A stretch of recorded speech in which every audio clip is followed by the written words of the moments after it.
अनसुने सितारे श्रीधर अग्निहोत्री जी। श्रीधर अग्निहोत्री जी का हमारा मेल पुराना है। श्रीधर अग्निहोत्री से मेले पुराना हम पढ़ते थे और ये लिखते थे। और पाठक और लेखक का तो चोली दामन का साथ है।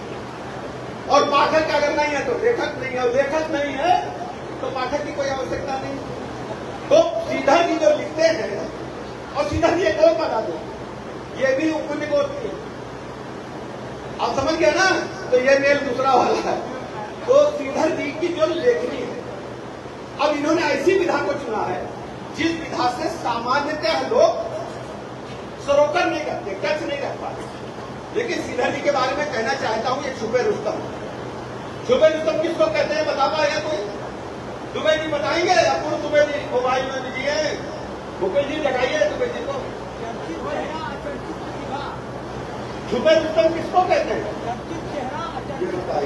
बताइए। चर्चित चेहरा, चर्चित ये छुपे रुस्तम मतलब मन में सोचते रहते हैं और दिखते कुछ नहीं। इनके मन में सिनेमा के प्रति जो लगाव है, भारत की जो सांस्कृतिक विरासत है उसके प्रति लगाव है, अपने दैनिक कार्यों के बावजूद, व्यस्तता के बावजूद इसको ने जिंदा रखा। और जिंदा ही नहीं रखा, उसे संकलित भी किया और ऐसा संकलन किया जिसको हम लोग भूल चुके। जैसे सोले वाली मौसी, सोले वाली मौसी को सब लोग जानते हैं, लेकिन उनका क्या नाम था, कहाँ की, सब भूल चुके हैं।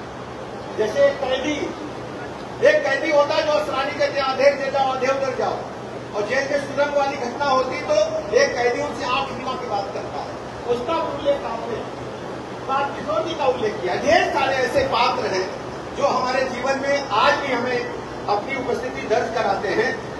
तो उनका आपने उल्लेख किया है। रागिनी जी हैं, पूर्णिमा जी हैं, ढेर सारे, निगार सुल्ताना जी हैं, नाजिमा जी हैं, नाना पलसीकर जी हैं। अद्भुत आपने मुराद साहब का भी लिखा है, अद्भुत आपने संकलन किया है। और श्रीधर अग्निहोत्री जी की लेखनी केवल भारत की सांस्कृतिक विरासत की ओर नहीं जाती, चारों तरफ जहां इनकी नजर जाती है समझ लीजिए उस पर किताब आने वाला है। और ये लगातार सक्रिय रहते हैं। मैं इनकी पुस्तक की सफलता के लिए शुभकामनाएं देता हूं और उम्मीद करता हूं ये पुस्तक गुजरे हुए कल की तस्वीर तो बने ही, और आने वाले दिनों में जो श्रीधर जी ने अपनी आंखों से देखा है विगत 10 वर्षों में, मुझे लगता है कि इनके मन में उमड़ गुमड़ रहा होगा, जरूर निकलेगा शब्दों के माध्यम से। क्योंकि लेखक जो है, लेखक को आप कैसे मानते हैं रिजवी साहब? लेखक क्यों कैसे बनता है?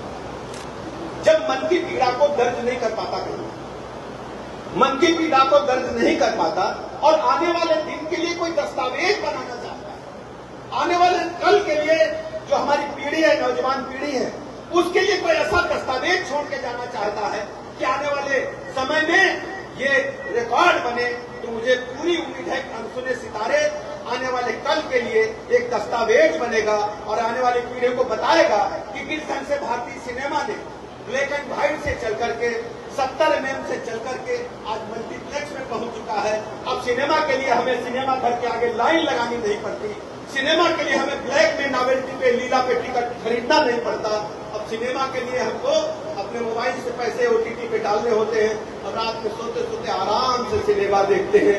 अब हमको लाइन लगानी नहीं पड़ती। ये आधुनिक युग है और आने वाले दिनों में जिस ढंग से हम प्रगति कर रहे हैं, मुझे पूरी उम्मीद है ये मोबाइल आपका सब कुछ होगा, आपका घर भी होगा, आपका अखबार भी होगा, आपका टीवी भी होगा, समाचार भी आपको सुनाएगा और मनोरंजन के भी सारे साधन उपलब्ध कराएगा।